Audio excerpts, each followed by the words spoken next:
మన స్థాయి పెరిగినప్పుడు నిజమైన గుర్తు ఏంటంటే, మనం వెదజల్లే స్థాయి కూడా ఏమవుతుందండి? పెరగాలి. మనం వెదజల్లే స్థాయి పెరుగుతుంది అంటే ఇంకో మాటలో ఇచ్చే చేతులు ఏం కావాలండి? పెద్దగా అవ్వాలి. బైబిల్లో మాట రాస్తుంది చూడండి, వెదజల్లి విస్తరించు వారు ఉన్నారంట. ఇవ్వాల్సిన దానికంటే దాచుకొని పేదరికంలో లేమిలోకి వెళ్ళిన వారు ఉన్నారు. అది ఎలా సాధ్యం? ఖర్చు పెడితే ఖర్చు అయిపోతుంది అనేది కదా మన అభిప్రాయం.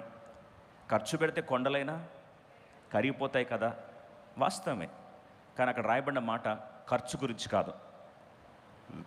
విత్తనములను నాటే విషయంలో చూస్తే 2 కొరింథీ 9వ అధ్యాయము 10వ వచనం చూస్తాం. 2 Corinthians chapter 9. Let's all read together verse 10.